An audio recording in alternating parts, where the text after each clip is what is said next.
সুপ্রিয় দর্শক, আসসালামু আলাইকুম। বিএসআরএম গণতন্ত্র এখন অনুষ্ঠানে আপনাদের সবাইকে স্বাগত জানাচ্ছি। আমি সিকান্দার রেমান। আগামী জাতীয় সংসদ নির্বাচন, যেটি বহু আকাঙ্ক্ষিত নির্বাচন, অবাধ, সুষ্ঠু এবং গ্রহণযোগ্য নির্বাচনের কথা বলা হচ্ছে, সেই নির্বাচনের প্রস্তুতি আসলে কেমন চলছে?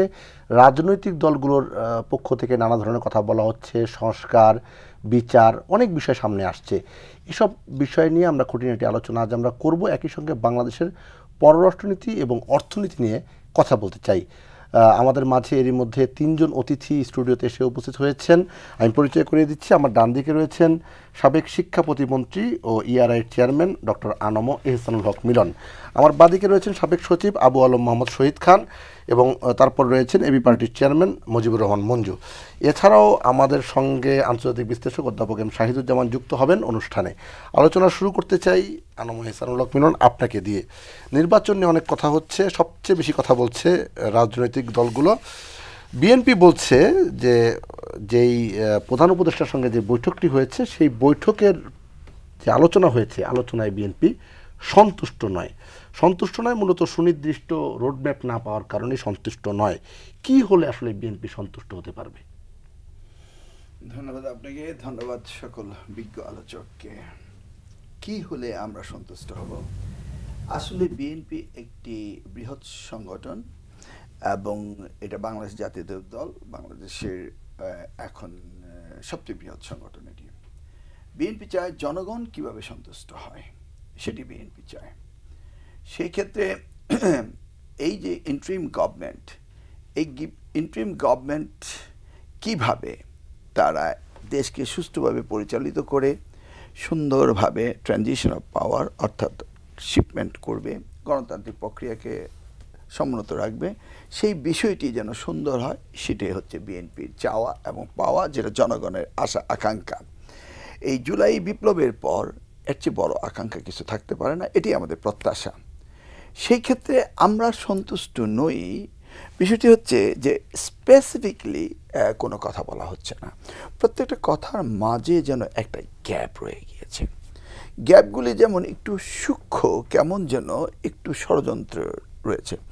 আমি যদি বলি যে এই সংস্কার কমিশন যেটা কনস্টিটিউশন করছে, তারা বিএনপিকে যে ভাবে উত্তরগুলো নিচ্ছে, অর্থাৎ 49টি পার্টির মধ্যে প্রত্যেকটি পার্টিকে মনে হচ্ছে যেন এমসিকিউ পদ্ধতির কোশ্চেনের উত্তর দেওয়া হচ্ছে।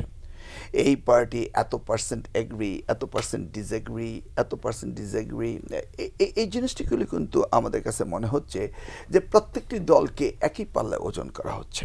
সাময়িকভাবে বিএনপি একটি বৃহত্তর দল, সেটা যদি বাকি 39টা পার্টি বললো, 49টা 48টা পার্টি বললো যে আমরা 97%, 98%, 95%, তো এইটাতে যে ওয়েট এভারেজ করেন আপনি, তাহলে এটা তো একটা অ্যারিথমেটিক ক্যালকুলেশন হচ্ছে।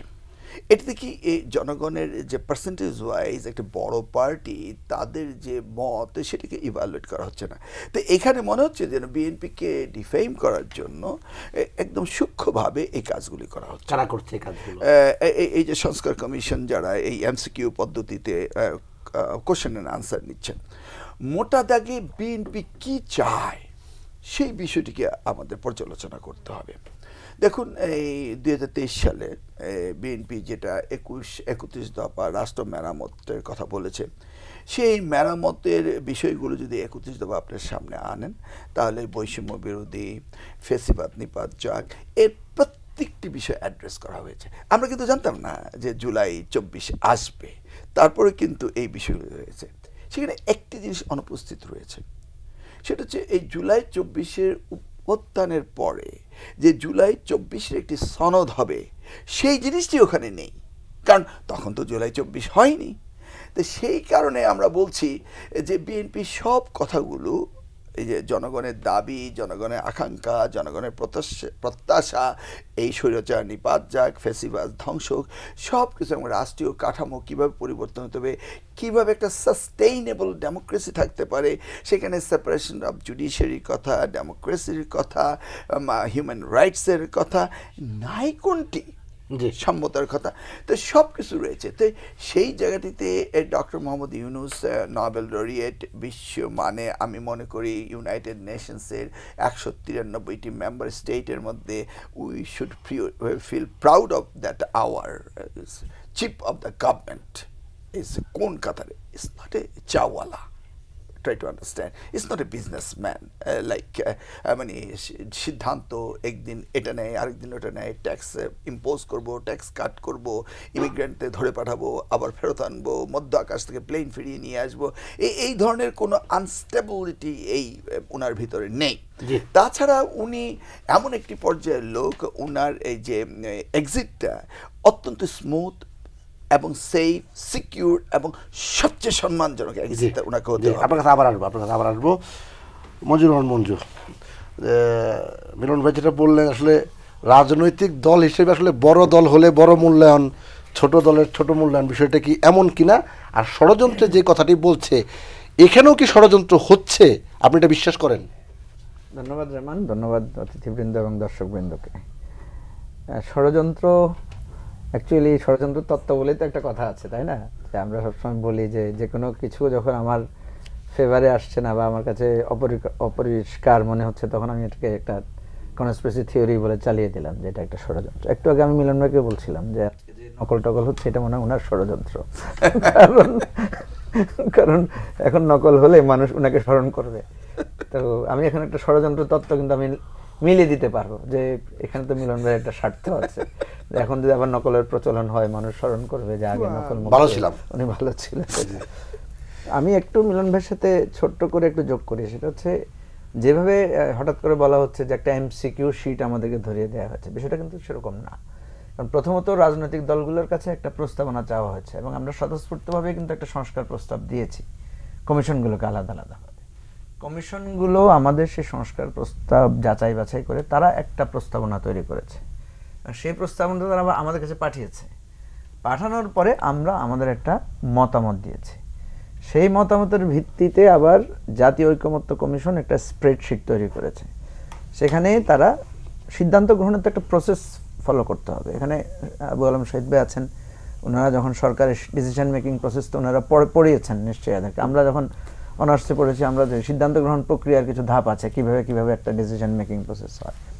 তো সিদ্ধান্ত গ্রহণের প্রক্রিয়া আকারে ওনারা বলেছেন যে এই জায়গায় আপনাদের একটা প্রস্তাবনা দিয়েছেন, এই প্রস্তাবের ব্যাপারে আপনি কি একমত, নাকি আপনার দ্বিমত আছে, নাকি আপনি ভিন্ন মত, মানে আপনি একমত না।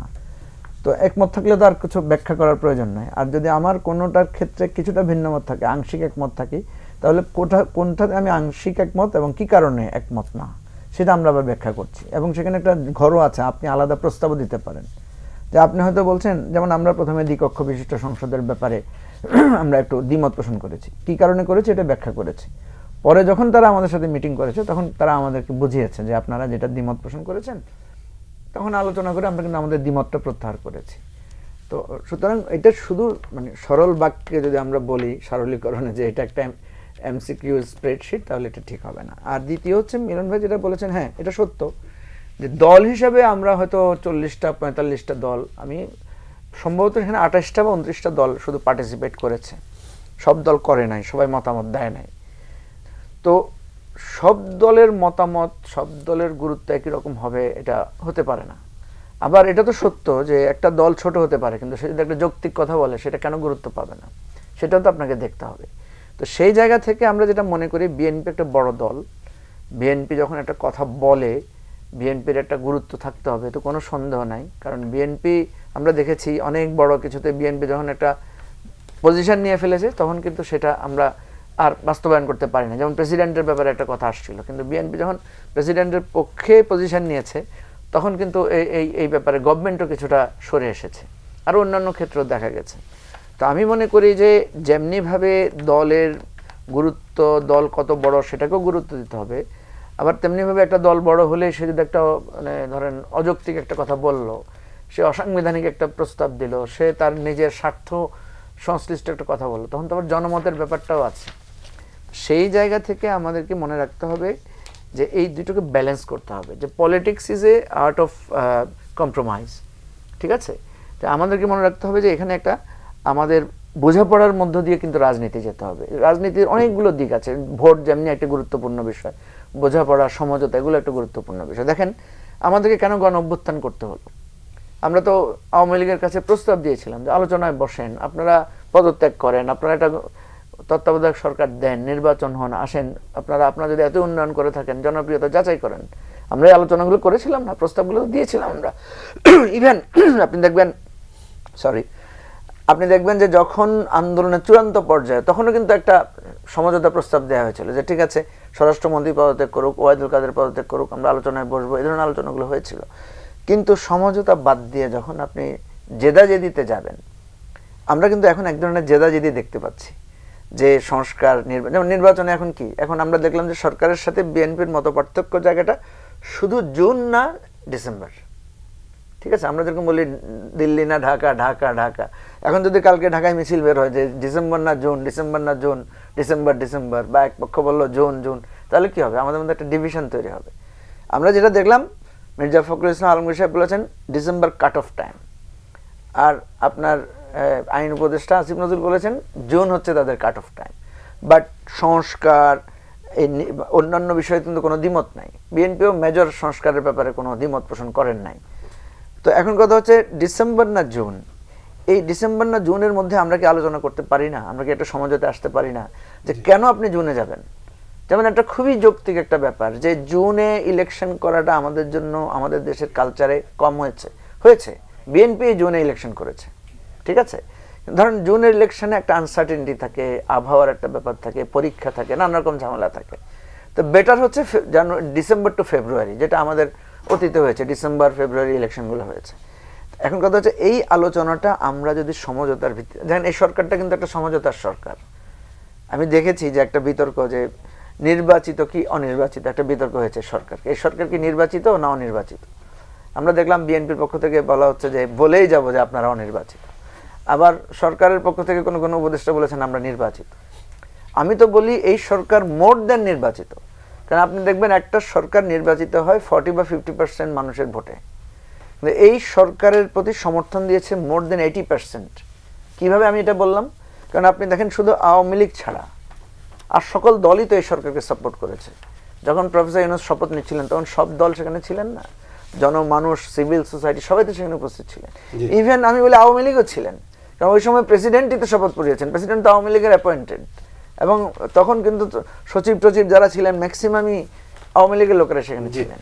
তো সুতরাং এই বিতর্কগুলো না করে আমাদেরকে একটা যৌক্তিক আলোচনার ভিত্তিতে সমাধানে পৌঁছাবো। আবুল শহীদ খান, এই যে যৌক্তিক আলোচনা, যৌক্তিক সময়, এই যৌক্তিকটা নির্ধারণ করবে মানে ব্যারোমিটারটা কি, যে এটা যৌক্তিক, এটা যৌক্তিক না, এটা মানে নির্ধারণের কোনো মাপকাঠি আছে নাকি? মাপকাঠি না থাকার জন্য তো 8 মাস থেকে যৌক্তিকই শুনতেছে। জি, যৌক্তিক সময়, যৌক্তিক আলোচনা, যৌক্তিক শর্ত, যৌক্তিক সংস্কার, ওইভাবে তো মাপকাঠি না। যৌক্তিক শব্দটা তো আর মাপা যাবে না। এখন যৌক্তিক বলতে কি বুঝি? ওই যে ডক্টর ইউনূসের কথায় চলে যেতে হয় যে অল্প কিছু সংস্কার হলে ডিসেম্বরে নির্বাচন। আমি কিন্তু এখন পর্যন্ত অল্প কিছু সংস্কার কিচ্ছু বুঝতে পারিনি, জানি না আসলে। আপনারা জানলে হয়তো আমাকে বলতে পারেন যে আমরা জানি এইগুলো হচ্ছে অল্প কিছু সংস্কার, আর তার বেশি সংস্কার সেগুলো কি, সেগুলো আমি জানি না। আর সংস্কার মানেই তো হচ্ছে একদম চলমান প্রক্রিয়া। যদি বলেন যে একেবারে পৃথিবী ধ্বংস না হওয়া পর্যন্ত, একটা ধ্বংসের একটা চিন্তাভাবনা আছে না, বা আলোচনা আছে, তো ওই ধ্বংস না হওয়া পর্যন্ত আপনি সংস্কার চলতেই থাকবে। সেটা আপনি তো একদিনে শেষ করতে পারেন। ডিসেম্বরে সব কিছু হয়ে যাবে এরকম না, বা জুনে সব কিছু হয়ে যাবে এরকম না। সুতরাং এই যে যৌক্তিক আলোচনারও একটা ফ্রেমওয়ার্ক থাকতে হবে, যে যৌক্তিক আলোচনা মানে আমরা এই বিষয়ে আলোচনা করব। ইয়েস, আপনি ডিসেম্বর না জুন এটা নিয়ে আলোচনা করতেই পারেন। কাট অফ ডেট একজন একটা দিছে, আরেকজন আরেকটা বলতেছে, তো আলোচনা করেন। যেমন জুনের ব্যাপারে তো ওই যে মতৈক্য যদি বলেন, ওইটা তো 90% না, 100% বলবে জুন মাস আমাদের নির্বাচনের জন্য উপযোগী মাস না। যদি একবার হয়েছে, সেটা হয়েছিল একটা ক্রাইসিসে 1996-এ, তত্ত্বাবধায়ক সরকার হয়েছিল ফেব্রুয়ারি মাসের সেই নির্বাচনের পরে। তো তাদের কাছে 90 দিন সময় ছিল, তো 90 দিনের মধ্যে তাদেরকে নির্বাচন করতে হয়েছে বলে 12 জন হয়েছে। ওই উদাহরণ ছাড়া বাংলাদেশের বা এই যে পাকিস্তান, ভারতের উদাহরণের মধ্যে এগুলো নাই। জুন মাসে আসলে নির্বাচন করা যাবে না। কেন জুন মাস নেওয়া হয়েছে? তাহলে যৌক্তিক চিন্তা করা হয়নি, মানে চিন্তাতেই যৌক্তিক ছিল না। মানে হঠাৎ করে আমরা বলছি না একটা জুনে নির্বাচন হতে পারে, তাহলে আমরা এটা বাদ দেই, আমরা পরের বছর ডিসেম্বরে নির্বাচন করলে অসুবিধা কি? আমি তো কোনো অসুবিধা দেখি না, সেটা একটা যুক্তি, তাই না? না, সেটা হতে পারে, মানে যে 90% মানুষের সমর্থন আছে, অনেকে বলছেন জুনের আড়ালে আসলে ডিসেম্বর, না জুনের, হ্যাঁ এটা যদি হয়, মানে আমি বলি যে তাহলে আপনি পরবর্তী ডিসেম্বরে বলেন, সেটা নিয়ে আমরা আলাপ আলোচনা শুরু করি যে না এই ডিসেম্বরের মধ্যে আমরা কিছুই করতে পারলাম না, যেহেতু 8 মাসের মধ্যে কিছুই করতে পারিনি, এটা একটু লিখতে হবে যে 8 মাসের মধ্যে কিছুই করতে পারিনি, কিছু করতে পারিনি। এই জন্য বলছি যে আপনি ধরেন সংস্কার তো অনেক বড় জিনিস, বড় বড় জিনিস নিয়ে আলোচনা করবেন, দ্বিকক্ষ বিশিষ্ট পার্লামেন্ট, তারপরে প্রধানমন্ত্রী এবং মহামান্য রাষ্ট্রপতির মধ্যে বা রাষ্ট্রপতির মধ্যে কি ধরনের ব্যালেন্স অফ পাওয়ার হবে, নির্বাচনের মধ্য দিয়ে যেন আবার স্বৈরাচার প্রতিষ্ঠিত না হয়ে যায়, এগুলো তো আলোচনা করবেন। আপনি ছোট ছোট জিনিস করতে পারেন না কেন? আসিফ নজরুল সাহেবরা যখন এই সরকার শপথ নিয়েছে ওই যে 90% মানুষের সমর্থনে, এই জন্য তাকে নির্বাচিত বলতে হবে এরকম একাডেমিক্যালি বলা যাবে না, এটা নির্বাচিত সরকার না, হ্যাঁ মানুষের সমর্থন আছে, সেটার ব্যাপারেও কোনো সন্দেহ নেই, কিন্তু নির্বাচিত না, নির্বাচন হয় নাই। তো এখন আসিফ নজরুল সাহেব বলছেন যে ডিজিটাল সিকিউরিটি আইনটা বাতিল করে দেবে, দিয়েছে। স্পেশাল পাওয়ার অ্যাক্ট 1974 আমরা অনেকবার কথা বলি, সেই আমলে কত বছর আগে হয়েছে, এখন থেকে 50 বছর আগে স্পেশাল পাওয়ার অ্যাক্ট, সেইটা কালো কানুন। এই ব্যাপারে 90 কেন 100% মানুষ আপনারা সবাই মনে করি, আপনি ওটা বাতিল হয় না কেন? ওটার জন্য সংস্কার লাগবে? লাগবে না, সেটা সংস্কার লাগবে না, এটার জন্য কিন্তু আপনার কোনো রাজনৈতিক দলের সাথে বসার দরকার নেই। তো আপনি এই ছোট ছোট জিনিসগুলো ওগুলো অর্ডিন্যান্স দিয়ে করেন, তো এগুলো যদি না করেন তারপরে বলবেন যে আমরা একটু সংস্কার করব, তখন ওই যে অনিশ্চয়তা, অবিশ্বাস, দ্বিধা, সংকট এইসব হয়, তখনই নানান কথা আলোচনা হয়। জি, এরই মাঝে আমাদের মাঝে অধ্যাপক শাহিদুজ্জামান হয়েছেন, আপনাকে স্বাগত জানাচ্ছি। আলোচনা হচ্ছিল নির্বাচন নিয়ে। আসলে রাজনৈতিক দলগুলো একরকম কথা বলছে, অন্তর্বর্তীকালীন সরকারের পক্ষ থেকে একরকম কথা বলা হচ্ছে, বিশ্বাস এবং অবিশ্বাসের কথাটি সামনে এসেছে। 8 মাসে কতটুকু সংস্কার হয়েছে, আর বাকি যে সময় আছে হাতে তখন কি সংস্কার হবে? দেখেন, সংস্কার এটা তো আর কোয়ান্টিফাই করা যায় না। সংস্কারের ধারণাটা কি আপনাকে ডিফাইন করতে হবে। আমি মনে করি আমার চোখে সংস্কার মানে হচ্ছে প্রথমে অ্যাবসলিউটলি যেসব বাধাগুলো ছিল for free and fair elections, সেই বাধাগুলো দূর করতে পারাটা একটা বড় সংস্কার। এবং সেই ক্ষেত্রে দেখতে গেলে সবচেয়ে বড় ইলেকশনের পথে আমি বাধা হিসেবে দেখি যে আগে যারা দীর্ঘ সময় ইলেকশন ইঞ্জিনিয়ারিং করেছে, আমি মিন করি এইসব ইন্টেলিজেন্স, আমি তো ইন্টারন্যাশনাল সিকিউরিটির ছাত্র, সেদিকটা আমি জোর দিচ্ছি। আমার মনে হয় যে ইলেকশনস ফ্রি অ্যান্ড ফেয়ার হতে হলে অতীতে যে ভয়াবহ মারাত্মক ইলেকশন ইঞ্জিনিয়ারিং হয়েছে, যে কিছু কিছু গোয়েন্দা সংস্থা এত পাওয়ারফুল ছিল তারা আগে থেকেই বলে দিত ওইখানে আপনি ক্যাম্পেইন করে কোনো লাভ হবে না, ইলেকশন জিততে হলে আমাদের অফিসে আসেন, এরকম ছিল ইলেকশন ইন্টেলিজেন্সগুলো। তারা বলে দিত এত পার্সেন্ট কত, এগুলো আমরা সবাই জানি। সেই প্রবলেম এখনও রিজলভড হয়নি। What I am trying to suggest is সংস্কারের ক্ষেত্রে যেটা সবচেয়ে গুরুত্বপূর্ণ হচ্ছে the reforms in the military structure. প্রচণ্ড ক্ষোভ রয়েছে, সামরিক বাহিনীর অফিসার যারা কর্মচ্যুত হয়েছে তাদের জেনুইনলি রয়েছে, দাবি রয়েছে। এখন যে অ্যাডভাইজারকে দায়িত্ব দেওয়া হয়েছিল এই জেনারেল হাফিজ, টোটালি ফেইলড, অ্যাবসলিউটলি আ রবট। এবং তাকে কেন ইউনুস সাহেব রেখেছে আই ডোন্ট নো। আমার মনে হয় প্রফেসর ইউনুসের ক্ষমতা নাই কাকে সরাবার, অ্যাবসলিউটলি আ টোটাল ফেইলিওর। এবং তার জায়গায় এখন ন্যাশনাল সিকিউরিটি অ্যাডভাইজার হিসেবে তিনি আসছে। আমার ধারণা হি ইজ ভেরি কোয়ালিফাইড, এবং তিনি ডিফেন্সেও দেখবে।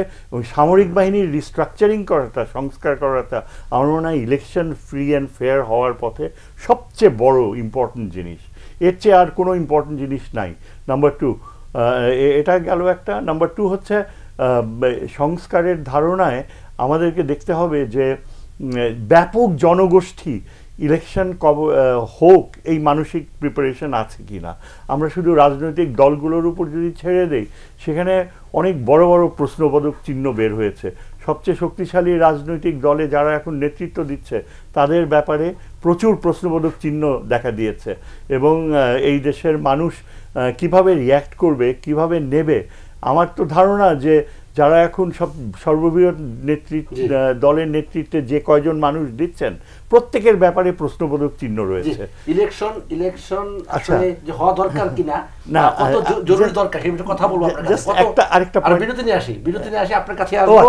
আপনার কাছে আসবো কত ভাগ মানুষ আসলে নির্বাচন চায়, এটা একটা নতুন কথা আপনি বলেছেন, আপনার কাছে আসবো। সুপ্রিয় দর্শক, আপনারা দেখছেন বিএসআরএম গণতন্ত্র এখন, আশা করি আমাদের সঙ্গে থাকবেন।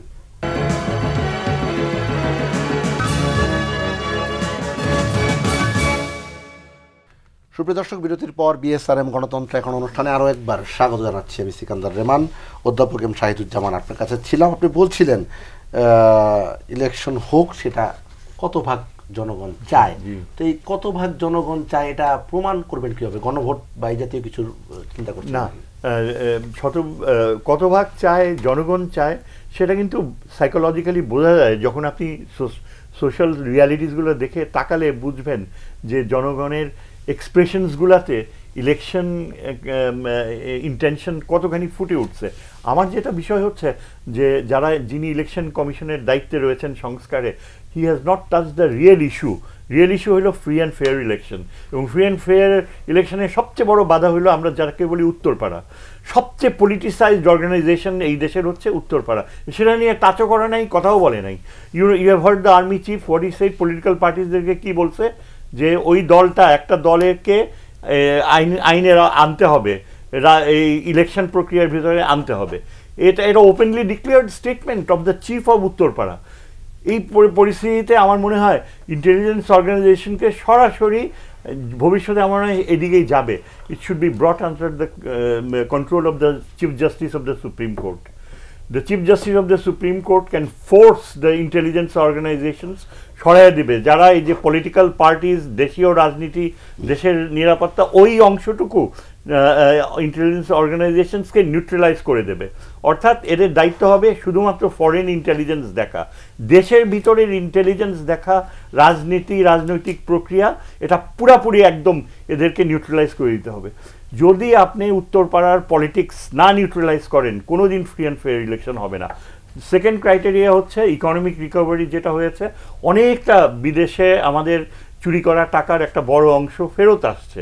বাংলাদেশ ব্যাংকের প্রধান সেরকম ইন্ডিকেশনও দিয়েছে, এবং আমি আশা করি ইউনুস সাহেব যে এমপ্লয় করেছে লুৎফে সিদ্দিকি, এই ভদ্রলোক, তারপর আরও 2-3 জন, they have a global recognition এবং their links are very reliable. এবং ইউনুস সাহেবের কন্ট্যাক্টস এমন আছে, আমি মনে করি যে একটা নির্দিষ্ট রিজনেবল সময় পেলে অর্থনীতিটা একটা চলমান প্রক্রিয়ায় দাঁড়াবে, সেই পথে যাচ্ছে। এখন আপনি যদি ডাইভার্ট করে দেন যে ইলেকশন দিতেই হবে, জনগণই আসতে হবে, আমার কথা হচ্ছে জনগণ আরো সময় দিতে চাচ্ছেন না। আমার কথা হচ্ছে জনগণ কিন্তু এটা ভাবে যে পলিটিক্যাল পার্টিজের কোনো একটা গ্রুপ আসলে কি সে ফেয়ার ডিল পাবে, নাকি এখন যেভাবে চলছে সেটা যদি একটা অপটিমাম পয়েন্টে পড়ে। আমার তো মনে হয় যে এই যে ইউনুস সরকার যে চলছে এখন, এই ইউনুস সরকার জিয়াউর রহমানের পলিটিক্সের অনেক কাছাকাছি এখনকার বিএনপির তুলনায়। Ziaur Rahman use to focus on professionals and professor Yunus is using professionals. এবং যদি আপনি এখন রিপ্লেস করেন by a BNP which is led by the present leadership, তাহলে আমার মনে হয় দেশে একটা ভয়াবহ অনিশ্চয়তা দেখা দেবে। This is the public feeling. জি, আনময় হাসানুল হক মিলন, বিএনপি নেতা এবং সাবেক মন্ত্রী, তিনি তো আছেন। ধন্যবাদ। না না, এই আপনি প্রথম শেষ করার আগে আমাকে ছেড়ে দিতে হলো সময় সংকীর্ণতা বলে। কিন্তু সামারাইজটা কি হলো, যেমন আমাদের মঞ্জু ভাই যেটা বললেন, সেটা বললেন যে জুনে তো ইলেকশন করা সম্ভব হয় না। আর আমাদের শহীদুল আলম সাহেব বললেন যে 96-এর বিষয়টি আলাদা ছিল, সেদিন একটা টাইম ফ্রেম ছিল কেয়ারটেকার গভর্নমেন্টের, উইদিন 90 ডেজ শেষ করতে হবে। এখন তো বিষয়টা তা না। ইন দিস কেস আমি পরীক্ষা দেব, পরীক্ষার তারিখ জানবো না, কিভাবে প্রিপারেশন নেব। তো ওনারা স্পেসিফিকলি বলতে পারতেন যে আমরা ডিসেম্বরের এত তারিখ বা জানুয়ারি এত তারিখ বা ফেব্রুয়ারি এত তারিখ। এখন আপনি বলছেন cut off date is June, তো কাট অফ ডেট ইলেকশনের জন্য হতে পারে না। তাহলে আমি কেন বলবো না there is a fishy smell? তাহলে আপনি বলতেন যে আমরা 26 ডিসেম্বরে আপনাকে স্পেল আউট করতে হবে, রোড ম্যাপটা দিতে হবে। যদি কোনো সরকার দায়িত্বে থেকে 26 ডিসেম্বর পর্যন্ত কি সময় দিতে, না উনি বলতে পারতেন, উনি তা বলছেন না। তাহলে কেন গড়িমসি করছেন? Why? June is not a election time for Bangladesh. এটা তো হতেই পারে না। তো যেটা হতে পারে না সেটা কেন আমরা করতে যাবো? আপনি 96-এর উদাহরণ আনতে পারেন না। 96-এ স্পষ্টভাবে বলছে তখন একটা সাংবিধানিক একটা বাধ্যবাধকতা ছিল, কেয়ারটেকার গভর্নমেন্ট ইমার্জেন্সি হয়েছিল সেই কারণে। তাহলে আপনি যদি জুনের কথা বলেন আর আমরা বলছি, আপনারা বলেছেন কাট অফ ডেট ডিসেম্বর, তাহলে ডিসেম্বর আমরা কাট অফ ডেটে থাকবো। সেই জন্য আমরা বলছি যে আপনার আলোচনা আমরা সন্তুষ্ট হতে পারি না, কারণ আপনি আলোচনাটা কংক্রিট সলিড উপস্থাপন করছেন না। আর আমি যে এমসিকিউর পদ্ধতির কথা বললাম, স্প্রেডশিটের কথা বললাম, আপনি দেখেন এখানে কি পিপলস রিপাবলিকের অর্থ কি হবে, জনগণতন্ত্রী হবে না প্রজাতন্ত্রী বাংলাদেশ হবে, এই সমস্ত বিষয় নিয়ে আমরা তো এখানে আলোচনা করে ওই স্প্রেডশিটে 90%, 97%, বিএনপি এত পার্সেন্ট, এগুলি তো বলা না।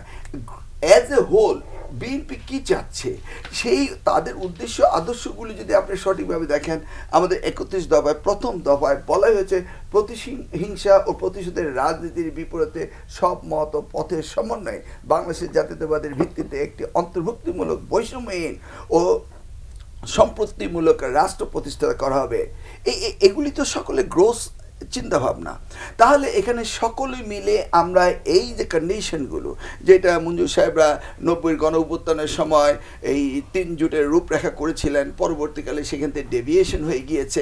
এখন যদি একটি জাতীয় সনদ এই পর্যায়ে হয় যে আমরা মেজর চেঞ্জেস কি চাই, সেগুলি করে আমি বড় সংস্কার ছোট সংস্কারের কথা বলছি না, আমরা বলছি যেই সংস্কারগুলি অত্যন্ত প্রয়োজন, এবং 31 দফা যেটা দিয়েছে সেটাতে একটি দফা শুধু ইনক্লুড করতে হবে, এই জুলাই 36-24 সেখানকার যে চেতনাটুকু সেতটুকুই তো ইন করতে হবে। করে আপনারা এটা পড়লে দেখা যাবে সব কিছু রয়েছে। তাহলে এই ক্ষেত্রে এই সরকার তারা বলছেন আমরা চলে যাব, উনি যেটা বলছেন যে ডক্টর ইউনূসের government is running properly, so far আমরা এই ডিবেটে যাচ্ছি না। ডক্টর ইউনূসের selection, yes, some are good, some are is not good, তাই না? এটা নিয়ে তো অনেকেই বলেছেন ওনার kitchen cabinet is not good, ওনার নেপোটিজম ফেভারিটিজম রয়েছে, but as a whole doctor Yunus is আমাদের জন্য is the best person to run the situation right now. কিন্তু উনি যদি ক্ষমতায় থাকতে চান, ওনার স্বরাষ্ট্র উপদেষ্টা বলেন 5 বছর থাকতে হবে, এনসিপির থেকে যারা ওনাকে এই দায়িত্ব দিয়েছেন তারা বলে 5 বছর জন্য থাকতে হবে, সোশ্যাল মিডিয়াতে ক্যাম্পেইনিং শুরু হয়েছে 5 বছর জন্য থাকতে হবে। এই যে কনফ্লিক্টটা শুরু হচ্ছে, এই কনফ্লিক্ট কোন ডিরেকশনে নিয়ে যাবে সেই কথাটাই মহাসচিব বলেছেন আফটার ডিসেম্বর এই কনফ্লিক্ট নিয়ে মানুষ আলোচনা শুরু করবে, এবং এটি বিপজ্জনক আলোচনা। আর ডক্টর ইউনূস সাহেবের মতো লোককে এই দেশ ভুলবে না, ভুলতে চায় না, ওনার সার্ভিস দেওয়ার সুযোগ রয়েছে। বিএনপি কি ডক্টর ইউনূসের বিরুদ্ধে কোনোদিন কথা বলেছে? আর বিএনপি যদি রাষ্ট্র পরিচালনার দায়িত্ব আসে, ডক্টর ইউনূসের মতো ব্যক্তিত্ব কি বিএনপি কি ওনাকে সঠিকভাবে কাজে লাগানোর চিন্তা ভাবনা করতে পারে না? ন্যাশন সেটা করতে পারে, ন্যাশন বিল্ডিংয়ে ওনার কাজে লাগবে। কিন্তু ওনার ক্যাবিনেটের পারফরমেন্স, হ্যাঁ ইকোনমিক সেক্টরে ভালো পারফরমেন্স হয়েছে, কিন্তু আদার সেক্টরগুলো দেখেন যে তাদের পারফরমেন্সটা কি, এবং সেই জায়গায় যারা রয়েছে তারা কিভাবে ম্যানিপুলেশন করার চেষ্টা করছে, এবং আজকের দিনে এই ভিতরে যে দুর্নীতি হচ্ছে সেই তালিকাগুলো আস্তে আস্তে বেরিয়ে আসছে। সব মিলিয়ে এই গভর্নমেন্টের যদি ফেইলিউর হয় এবং যদি স্মুথলি ট্রানজিশন না হয়, তাহলে এইটা তো মানে ডক্টর ইউনূসের জন্য বুমেরাং হবে। ওনার মতো একটা ক্যারেক্টারে এইভাবে তো যেতে পারে না। সেই সব কিছু মিলিয়ে আপনি কি স্মুথলি মানে এর আগে আলোচনা করছিলেন, মানে আপনি শঙ্কা করছেন কিনা যদি এরকম অবভিয়াসলি আপনি যদি ডিসেম্বরটা কাট অফ জুনে নেন, জুনে কোনো ইলেকশন হতে পারে না। এখানে আমরা 4 জন আলোচকের মধ্যে তো বললো, উনি বললেন যে না এটা বাড়ানো, তারা ভালো করছে, ঠিক আছে, তাই বলে জুন তো বলতে পারেন না। আপনি বলে ফেলেন জানুয়ারি, জুন তো বলে না, জুন পর্যন্ত, এর আগে তো হতে পারে। জুন মানে যে পয়েন্ট করে না যে জুনেই হবে। ওই তো শিক্ষামন্ত্রী হিসেবে আমি বলেছিলাম, আমি যদি বলি ম্যাট্রিক পরীক্ষা জানুয়ারি থেকে জুন পর্যন্ত হবে, think you are a student of SSC examinee, আপনি কি করবেন? Answer my question. ঠিক আছে, আমরাও তো পরীক্ষা দিতে যাব, আমরা তো রাষ্ট্র পরিচালনার জন্য নির্বাচনে যাব, এইভাবে ভ্যাগ টার্মে তো কথা চলে না। আর এই কথাটাই মহাসচিব বলতে চাচ্ছেন, spell out, give us the road map. আপনি শুরু করেছেন এবং শেষ করেন, কিন্তু সেই যে জুন পর্যন্ত কাট অফ ডেট জুন, তা আমরাও কাট অফ ডেট ডিসেম্বর বলেছি। এখন জাতির সামনে বুঝাতে চাচ্ছে, ফেসবুকে আমি দেখেছি অনেকে কমেন্ট করছে যে বিএনপি নির্বাচন করছে। আরে ভাই, বিএনপি বলছে cut off date June December, ওনারা বলছে জুন। ওনারা তো জুনে কোনো নির্বাচন হতে পারে না। আপনি দেখুন ফেব্রুয়ারি মাসে 15 অথবা 17 বোধহয় রোজা শুরু হবে, আগামী রোজা, যেটা জামাতের আমির বলেছে, আই মিন আগামী রোজা, আগামী রোজার আগে চাই, উনি সেটা স্পষ্টভাবে বলেছেন। তা আগামী রোজা যদি হয়ে যায় আপনার মার্চ মাসে, ফেব্রুয়ারি মাসে, তারপরে আপনি কিভাবে জুনে নির্বাচন দেন? তাহলে আপনাকে রোজার আগে আসতে হবে, রোজার মধ্যে আপনি করতে পারছেন না, তারপরে চলে আসছে কোরবানি, তারপরে হচ্ছে আমাদের দেশে প্রাকৃতিক বিপর্যয়। এই জায়গাটিতে আমরা স্টিপুলেট করতে চাচ্ছি যে স্পেল ইট আউট ক্লিয়ারলি। জি, মুজিবুর রহমান মঞ্জু, আলোচনাটা যেখানে ছিল মৌলিক সংস্কারের, যেখানে আলোচনাটা হওয়ার কথা ছিল খুনিদের বিচারের, যেখানে আলোচনাটা হওয়ার কথা ছিল রাজনৈতিক দলগুলোর মধ্যে ঐক্য এবং ভবিষ্যতে ক্ষমতায় আসলে বা দায়িত্ব নিলে দেশটাকে আরও কীভাবে সামনের দিকে এগিয়ে নিয়ে যাওয়া যায় সে বিষয়ে, সেগুলো বাদ দিয়ে মানে আমরাও আলোচনা করছি, রাজনীতিবিদরা সবাই একই আলোচনা করছে নির্বাচন কবে, মানে এই আলোচনাটা ডাইভার্ট হয়ে যাচ্ছে না। যেটা আমাদের প্রফেসর শাহিদ বললেন যে পিপলের চাহিদাটা কি, আপনি দেখেন এই রমজানের আগে পর্যন্ত আমরা কিন্তু এই সরকারের ব্যাপারে খুব সমালোচনা মুখর ছিলাম, যে আইনশৃঙ্খলা পরিস্থিতির উন্নতি হচ্ছে না, দ্রব্যমূল্য নিয়ে খুবই কনসার্ন ছিলাম আমরা। ঠিক যখন রমজান মাসটা, আমার মনে আছে রমজান শুরুতে আমরা একটা প্রেস কনফারেন্স করে বলেছিলাম যে এই রমজানটা এই সরকারের জন্য একটা পরীক্ষা। তাহলে আমরা পরীক্ষায় তারা দেখলাম যে তারা দ্রব্যমূল্যটা কিছুটা নিয়ন্ত্রণ করে, দ্রব্যমূল্য বৃদ্ধি পায় নাই, ইলেকট্রিসিটিটা সোফার গুড পারফরমেন্স ছিল, বেটার ছিল, যানজটটা তারা খুব ভালো করে মেনটেন করতে পারেনি, বাট ঈদ যাত্রাটা কম্পারেটিভলি তারা বেটার করেছে। ফলে আপনি দেখেন এই যে 5 বছরের যে কথাটা এখন উঠছে, যে বিভিন্ন জায়গায় সোশ্যাল মিডিয়াতে ঘটছে, এটা কিন্তু পোস্ট মানে ঈদ এই আলোচনাটা উঠছে, বা ঈদের মাঠে উঠেছে এই আলোচনাটা। তাহলে আমাদের দেশের মানুষের বোঝা যাচ্ছে যে জেনারেল পিপলের concern is not election or সংস্কার, যেমন যেটা মিলন ভাই বললেন যে মানুষ কি জনগণ না প্রজাতন্ত্রী, এটা নিয়ে মানুষের বোধগম্যতা না, বুঝে না সে। এটা কিন্তু ওই যে ক্ষুধাতুর শিশু চায় না স্বরাজ, চায় মুঠো ভাত একটু নুন, ওই যে সেই বিখ্যাত কবিতা যে ভাত দে হারামজাদা না হয় মানচিত্র খাবো। আমাদের দেশটা এমন একটা পভার্টি লেভেলে বাস করছি আমরা, সেখানে তো আমাদের কাছে এই জায়গাটা গুরুত্বপূর্ণ। দেখেন 15 বছর আমরা আসলে ইলেকশন পাই নাই, তারপরেও তো বিএনপি বা বিএনপির সাথে অন্যান্য যে সমস্ত রাজনৈতিক দল আমরা আন্দোলনে ছিলাম, হয় ঐক্যবদ্ধভাবে বা আলাদাভাবে, কিন্তু পিপলকে তো আমরা রাজপথে পাই না ইলেকশনের জন্য। এই কথার অর্থ এটা না যে ইলেকশন লাগবে না, কথা হচ্ছে প্রায়োরিটি সেটা হয় নাই। কিন্তু প্রায়োরিটি তখনই এসেছে যখন সবাই মিলে লাস্টে এসে আমরা যখন এক দফায় পৌঁছেছি যে ইলেকশন বাদ, এটা বাদ, সেটা বাদ, কোটা বাদ, লাস্টে এসেছে যে এই হাসিনাকে সরাতে হবে। তখন কিন্তু সবাই কি হয়ে গেছে, আমরা একতাবদ্ধ হয়ে গেছি। আমি শহীদ ভাই যে কথাটা বলেছেন, আবু আলম শহীদ ভাই, যে এই সরকারের পারফরমেন্স কি, ধরেন আমরা যদি পারফরমেন্স আকারে দেখি, আমি যদি প্রাপ্তিটা দেখি রাজনৈতিক দলগুলোর, আমরা যারা রাজনৈতিক দল, আমাদের প্রাপ্তি তো আমি মনে করি গত 10 বছরে আমরা যা পাই নাই তা পেয়ে গেছি আমরা গত 6 মাসে। কিভাবে? ধরেন খালেদা জিয়ার মুক্তি, বিএনপির একটা বিরাট আন্দোলন ছিল, খালেদা জিয়ার মুক্তি দিয়েই তো এই অভ্যুত্থানের যাত্রা শুরু হয়েছে। তারেক রহমানের মামলা প্রত্যাহার, বিএনপির নেতাদের মামলা প্রত্যাহার, এই যে হাজার হাজার লোকের প্রমোশন হয় নাই, বঞ্চিত হয়েছে পদোন্নতি, এগুলো করতে হয়েছে না সরকারকে, একটা সময় পার করতে হয়েছে না? পুলিশ ছিল না, পুলিশকে একটু ভ্যাকুয়ামগুলো ফুলফিল করতে হয়েছে না? ব্যাংকের অবস্থা খারাপ ছিল, রিজার্ভের অবস্থা ত্রাহি অবস্থা ছিল, একটা কাজ তো তাকে করতে হয়েছে। এটা তো সংস্কারও না, এটা তো তার রেগুলার ফাংশন তাকে চালাতে হয়েছে।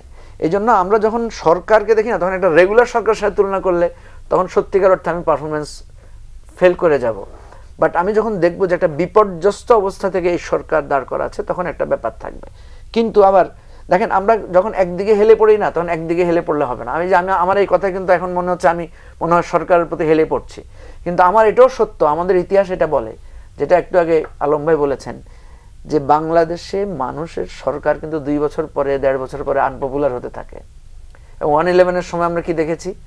প্রথম 6 মাসে 111 সরকার খুব পপুলার ছিল, এরপরে কিন্তু আনপপুলার হওয়া শুরু হয়েছে। কারণ হয়তো দেখবেন কিছুদিন পরে হঠাৎ করে একজন উপদেষ্টার একটা দুর্নীতি ধরা পড়লো, হয়তো দেখলেন যে সরকারের খুব নিকটজনদের কারো একটা অন্যায় অত্যাচারে মানুষ হয়েছে না, এখন ছাত্রদের ব্যাপারে মানুষ অনেক ক্রিটিক করছে, তখন কিন্তু আজকে যারা বলছে 5 বছর চাই, তারা কিন্তু হঠাৎ করে এই প্রশ্ন তুলবে যে আপনার বৈধতা কি।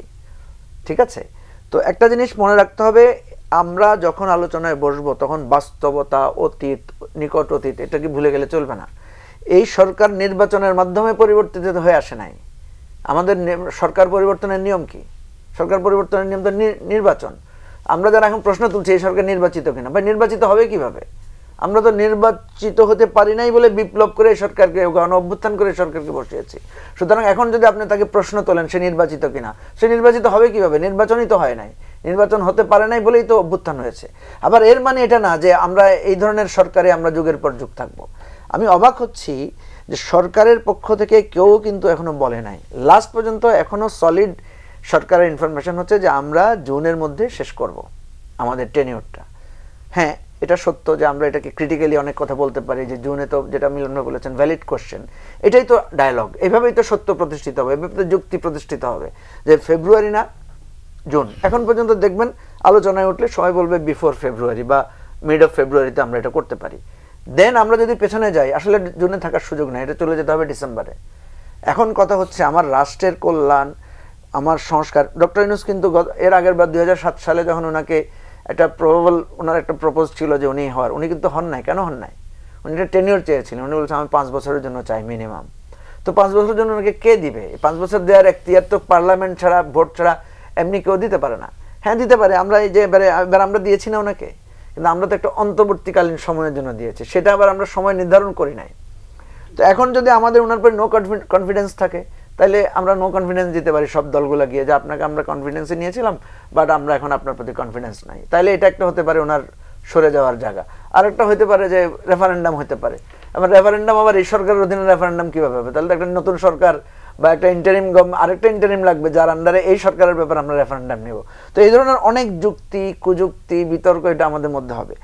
মোদ্দা কথা হচ্ছে যে রাষ্ট্রটাকে আপনি শেষ জায়গায় কী জায়গায় দেখতে পাচ্ছেন। আমি মনে করি, এটা বারবার আমরা বলেছি যে আমাদের 4টা চাহিদা আছে এই সরকারের কাছে। এই সরকারের কাছে আমাদের 4টা চাহিদা আছে। একটা চাহিদা হচ্ছে আইন শৃঙ্খলা পরিস্থিতি যে অবনতি হয়েছিল, এটাকে একটা মানে ওই যে লেভেল প্লেইং ফিল্ড যেটাকে আমরা বলি, সেটাতে নিয়ে আসা। এটা আনার জন্য পুলিশ টুলিশ মিলাই অনেক কিছু ব্যাপার স্যাপার আছে। 2 নম্বর হচ্ছে যে আমাদের যারা আমাদেরকে হত্যা করেছে, যারা আমাদের লুটপাট করেছে, এদের একটা জুডিশিয়াল প্রসেসের মধ্যে এটা স্টার্ট করে, এটাকে একটা জায়গায় নিয়ে যাওয়া। এখন জুডিশিয়াল প্রসেস তো আপনি ঠিক করে দিতে পারেন না, কারণ এটা ন্যায় বিচারের প্রশ্ন আছে। তাড়াহুড়া করলে একটা আবার অ্যামনেস্টি, জাতিসংঘ প্রশ্ন তুলবে। কিন্তু এটা তো একটা, আমিও স্বীকার করি যে এটারও তো একটা টাইম ফ্রেম লাগবে। তাহলে জুডিশিয়াল প্রসেস এগেনস্ট দি ফেসিসদের বিরুদ্ধে মানে এটা করা। থার্ড হচ্ছে যে আমরা যে সংস্কারের কথা বলেছি, দেখেন সংস্কার কেন জরুরি। আপনি যদি কনস্টিটিউশন অ্যামেন্ড না করেন, সংস্কার না করেন, তাহলে এই সরকার তো এই সংবিধানের আলোকে বৈধ না। এটা একটা সুপ্রিম কোর্টের একটা স্পেশাল অর্ডারে এই সরকারের বৈধতা দেওয়া হয়েছে।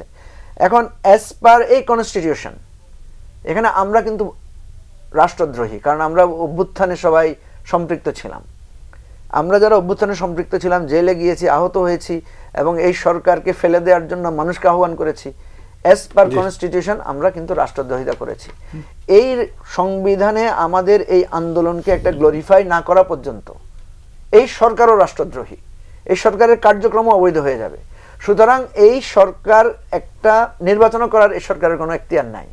দেখেন এই জটিল প্রশ্নগুলো কিন্তু উঠে যাবে। এই জন্য আমি বলছি যে আমরা এই সরকারটাই তৈরি হয়েছে ঐকমত্যের ভিত্তিতে, সমাধানটা আমাদের ঐকমত্যের কাছাকাছি চলে এসেছি, কিন্তু এক জায়গায় এসেছি, জুন না ডিসেম্বর তো জুন, এই আর জায়গায় না। সুতরাং আমি মনে করি একটা আশার বাণী এখানে, আশার বাণী। জি, না, যে একটা টাইম ফ্রেম নিয়ে আলোচনা হলে তো কোনো অসুবিধা নেই, ঐকমত্য তো খুব জরুরি।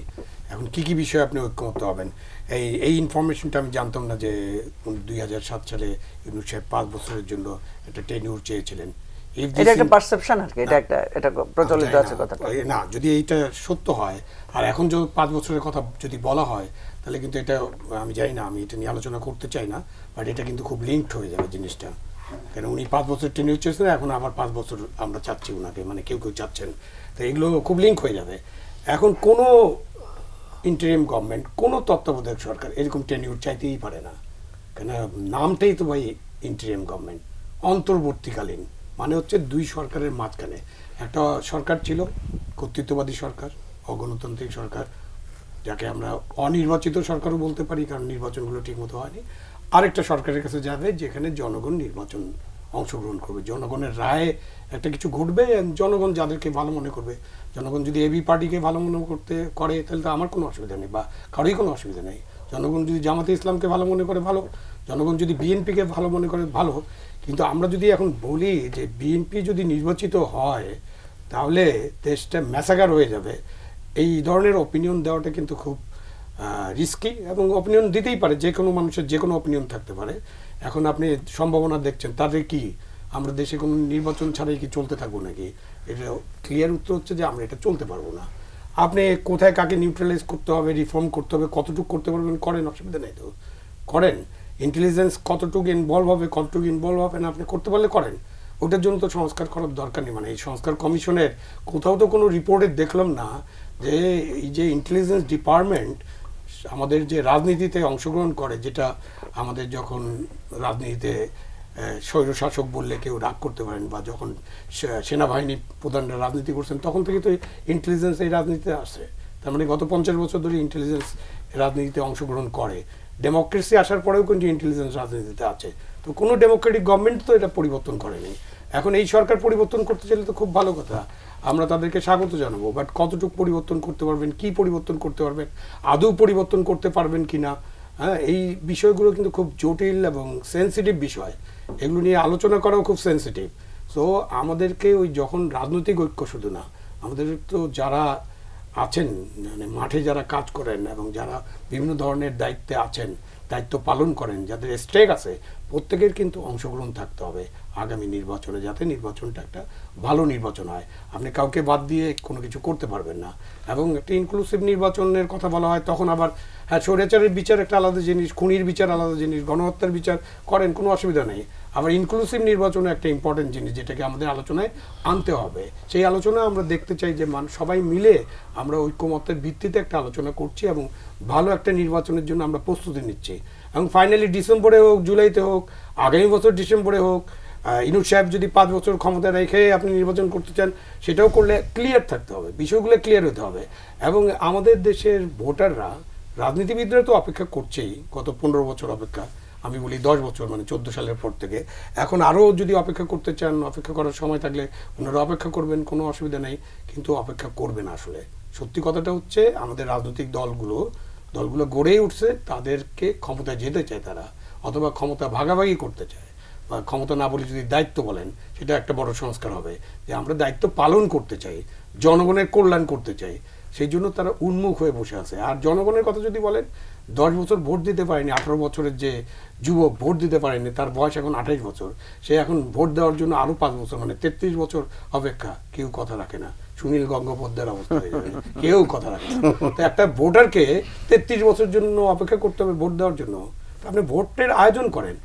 হ্যাঁ, ইউনূস সাহেব 5 বছর থাকতে পারে, আমি এটার সলিউশন আছে, কিন্তু ইউনূস সাহেব 5 বছর থাকতে পারে, he can join any party, অথবা তিনি নিজেই একটা দল করতে পারে। এবং উনি যদি এত পপুলার হয়, এবং আমি হয়তো ইউনূস সাহেবকে সাপোর্ট করবো, আমি মিলন সাহেবের দলকে হয়তো ভোট দিব না যদি ইউনূস সাহেবের কোনো দল থাকে। কারণ আমি যদি দেখি যে তার ইমেজ, নানান বিষয় নিয়ে যখন চিন্তা করবো, তখন ইউনূস সাহেব আমার কাছে অবশ্যই অন্য অনেক নেতার চেয়ে একটা বড় অবস্থানে আছেন এখন পর্যন্ত, মানে আজকে পর্যন্ত। সো আমি তাকে সাপোর্ট করবো, এবং জনগণ হয়তো তাকে সাপোর্ট করবে। উনি একটা দল করুক, দল করে যে হাইকোর্ট, যে সুপ্রিম কোর্টে যে রায় হচ্ছে, যে এই যে অ্যামেন্ডমেন্টটা যে বাতিল করা হয়েছে, যার ফলে তত্ত্বাবধায়ক সরকার ফিরে আসার সুযোগ হয়েছে। সো ইউনূস সাহেব এনসিপিতেও যোগ দিতে পারে, বা অন্য যে কোনো দল করতে পারে। উনি দল করুক এবং জনগণের কাছে ম্যান্ডেট নেক না। জনগণের যদি 90%, বা আমাদের 90 তো লাগে না, ইভেন আপনি যদি ওই যে আরেকটা ভোটের কথা আলোচনা হয় না, রিপ্রেজেন্টেশন আলোচনা হয়, যে পপুলার ভোটে না রিপ্রেজেন্টেশন হবে, তো ইউনূস সাহেবের এই পপুলারিটি নিশ্চয়ই 50%-এর বেশি আছে। তো উনি দল করলে তো উনার দল 50%-এর বেশি আসন এমনিতে পেয়ে যাবে, মানে 2/3 পেয়ে যেতে পারে। তো এই সম্ভাবনা তো আছে। যেমন বিএনপি ইউনূস সাহেবকে অ্যাডভাইজার বানিয়ে ওনার দলেও নিয়ে যেতে না, বিএনপিতে উনি যোগ দেবেন কেন? উনি তো বিএনপিতে যোগ দেওয়ার জন্য তো ওই আহ্বান আছে। কিন্তু আমি মনে করি যে ইউনূস সাহেবের নিজের একটা দল করা উচিত, যে দল উনি করার মধ্যে দিয়ে বাংলাদেশের যে রাজনীতিতে আমরা যত আলাপ আলোচনা করতেছি, এগুলো রিজলভ হতে পারে। কিন্তু এটাতে জনগণের ম্যান্ডেটটা নিতে হবে। একটা অভ্যুত্থানের মধ্যে দিয়ে ক্ষমতায় আসা আর জনগণের ম্যান্ডেট নিয়ে আসার মধ্যে অনেক পার্থক্য থাকবে। তো সো উনি একটা দল করলে নিশ্চয়ই দল পপুলার হবে, এবং দলটা নির্বাচনে যাক, মাঝখানে একটা তত্ত্বাবধায়ক সরকার হোক, এবং এই উপদেষ্টাদের মধ্যে তত্ত্বাবধায়ক সরকার প্রধান হওয়ার লোক আছে, উনারাই থাকুক, থেকে একটা দল করেন, দল করে একটা মার্কা নেন, মার্কা নিয়ে আপনি জনগণের সামনে যান, অসুবিধা নাই তো। আপনি যদি 5 বছর রাখতে চান, যারা রাখতে চায়, যারা 5 বছর রাখার কথা আলোচনা করে, যারা অন্য কোনো দল আসলে একেবারে ডিজাস্টার হয়ে যাবে এরকম মনে করে, তাদের প্রধান দায়িত্ব হচ্ছে এখন ডক্টর ইউনূসকে রাজনীতিতে নিয়ে আসা। একবার উনি রাজনীতিতে আসতে চেয়েছিলেন, কোনো কারণে আসেন নাই। আমাদের অনেক সৌভাগ্য, নোবেল লরেট একজনকে পেয়েছি আমরা সরকারের প্রধান হিসাবে। সারা বিশ্বে ওনার অনেক পপুলারিটি আছে, অনেক কাজ করতে পারবেন। সুতরাং উনি এখন একটা রাজনৈতিক দল যদি করেন এবং ওটার প্রধান হন, সেই রাজনৈতিক দল মাঠে আসুক। আমরা দেখতে চাই যে তার কত পপুলারিটি আছে, কতজন তাকে ভোট দেন, এবং উনি যদি ভোটে নির্বাচিত হন কোনো অসুবিধা নেই, 5 বছর থাকবেন, এরপরে আবার ভোট হবে। ওনার যদি স্বাস্থ্য ভালো থাকে উনি আরও 5 বছর থাকবেন, কোনো তো অসুবিধা নেই। আর এটার যদি আমরা সংস্কার করি, এটা 4 বছর হতে পারে, 4-8 বছর হতে পারে। জি, অধ্যাপক শাহিদুজ্জামান, আপনি এই বিষয়ে কথা বলতে চান? আমি একটু এই বিষয়ে বলতে চাই। আমার মনে হয় একদম অ্যাবসলিউটলি আমি দ্বিমত পোষণ করি। এগুলা এই যে ইউনূস সাহেবকে দাঁড়াতে হবে, ইলেকশন করতে হবে, এগুলা কেউ পাত্তাও দেবে না। পাবলিককে জিজ্ঞেস করেন, they don't even talk in this way. আমার কথা হচ্ছে আগামী কয়েক মাসের মধ্যেই খুব শিগগিরই চিফ প্রসিকিউটর নতুন লিস্ট দেবে সামরিক বাহিনীর যেসব জেনারেলস পূর্ববর্তী আওয়ামী লীগ সরকারের সাথে ষড়যন্ত্র করেছে। লট অফ দ্য জেনারেলস, ওদের হেডস উইল বি রোলিং। সেনাবাহিনীর মানে এটার সম্ভাবনাগুলো আমি বলছি যা হবে, তার ফলে দেখা যাবে পুরা সামরিক বাহিনীতে একটা ট্রান্সফরমেশন আসবে, চেঞ্জ আসবে। সামরিক বাহিনী সদস্যরা কিন্তু চায় না কোনো ইলেকশন শিগগিরই। সামরিক বাহিনী চাচ্ছে, বেশি 90% অফ দ্য মিলিটারি তারা চায় যে এই সরকার কন্টিনিউ করুক। ইয়াঙ্গার জেনারেশন যারা এতদিন ভোট দিতে পারে নাই, যাদেরকে বলা হয় যে ব্যাকুল হয়ে আছে ভোট দিতে, তারা কিন্তু ব্যাকুল না ভোট দিতে। ছাত্রদের যে মেইন যেটা গ্রুপ আজকেও টেলিভিশনে বলছে যে কেউ কোনো পলিটিক্যাল পার্টি ট্রায়ালসের কথা বলছে না, তারা ভুলে যাচ্ছে ইচ্ছাকৃতভাবে। এই যে স্টুডেন্ট ফ্রন্টটা, এদের পেছনে ম্যাসিভ স্টুডেন্ট আছে, ইয়াঙ্গার জেনারেশন রয়েছে, স্পেশালি ফিমেল স্টুডেন্টসদের মধ্যে প্রচণ্ড সচেতনতা, যে see the hollowness of this political structure, এবং they are determine to change it, বুঝছেন? এবং আমার ধারণা যে আগামী দিনগুলোতে এই যখন সামরিক বাহিনীর অফিসারদের ট্রায়ালস হবে, এটা নিয়ে কিন্তু আমাদের অলরেডি বুদ্ধিজীবীদের মধ্যে, সিভিল সোসাইটিতে ডক্টর মাহমুদ, তারপর সেনাবাহিনীর অত্যন্ত সচেতন অবসরপ্রাপ্ত অফিসাররা, দে আর গোয়িং ফর সেমিনার্স। খুব শিগগিরই অনেকগুলো একসাথে হবে, যেখানে মুখ্য দাবি হবে trials, including the military arm forces. তারপরে আমার যা ধারণা, পুরা ইউনূস সাহেবের সরকার আরও পপুলার হয়ে যাবে। There will be changes, there are strong members, there are weak members. তার ক্যাবিনেটে আরও কার্যকরী আসবে। এটা হচ্ছে একটা দিক। আরেকটা দিক হচ্ছে ডক্টর খলিলুর রহমান যে ডিপ্লোমেসি শুরু করেছে, যার এফোর্টে সরাসরি আমেরিকান সিকিউরিটি অ্যাডভাইজারের কথা বলার 6 ঘন্টার ভেতরে এই ইউনূসের সাথে মোদি দেখা করতে বাধ্য হয়েছে। This is the level of influence. এটা কিন্তু ইন্ডিয়ান সোর্সেসরাই বলছে যে মোদি দেখা করতে চায়নি, it was because of the pressure from the United States. আমেরিকার চাপে মোদি বাধ্য হয়েছে দেখা করতে। দেখা করে লাভ হয় নাই, এটাই তো ইম্পর্টেন্ট। লাভ না হওয়াটাই তো ইম্পর্টেন্ট। ইট শোজ যে আমরা এখন ক্লিয়ার কাট ডিরেকশন পাচ্ছি ফরেন পলিসিতে। যে ফরেন পলিসিটা এখন ইভলভ করতেছে, already UN secretary general assurance দিছে যে Bangladesh will have a direct role to play. মায়ানমারে এই যে ফ্যামিন হবে, এই এখন হচ্ছে অলরেডি মায়ানমারে, পুরা রাখাইনে ফ্যামিন হবে, সেটা বাংলাদেশের ভিতর দিয়ে ফ্লো করবে। এবং শোনা যাচ্ছে ভেরি অথেন্টিক সোর্সেস যে 3টা বাংলাদেশের ডিভিশন ইউনাইটেড নেশনসের ব্যাকিং সহ ফ্যামিন প্রিভেন্ট করার জন্য খাদ্যশস্য প্রোভাইড করবে। Arakan Army chiefs have already come to Dhaka, আলোচনাও হয়েছে। আমি এগুলো কিন্তু বলছি স্পেকুলেশনস। এই ঘটনাগুলো বেশ কিছু শর্তের কথা বলেছে। না, ওরা এখন চাচ্ছে ফ্যামিনের হাত থেকে রক্ষা পাতে, ওরা চাচ্ছে জাতিসংঘের কাছে লেজিটিমেসি পেতে।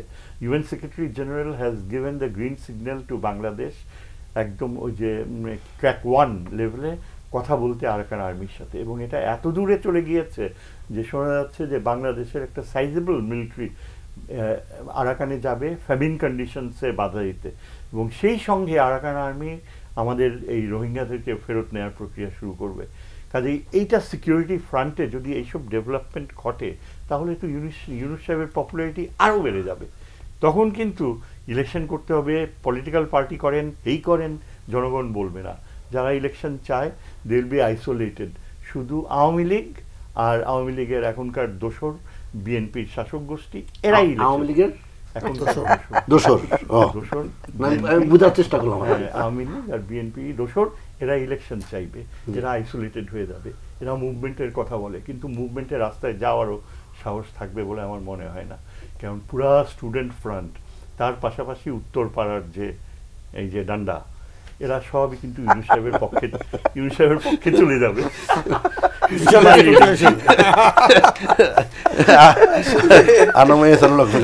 এই আলোচনায় থাকি এই নোয়াম চমস্কি, এমআইটির একজন তাত্ত্বিক ভাষাবিজ্ঞানী, উনি এমিরেট প্রফেসর এমআইটি, উনি বলতেন বার্ডেন অফ প্রুফ যে কোনো সরকারই হোক সরকারটি অবৈধ, এটা প্রমাণ করার দায়িত্ব কিন্তু সরকারেরই।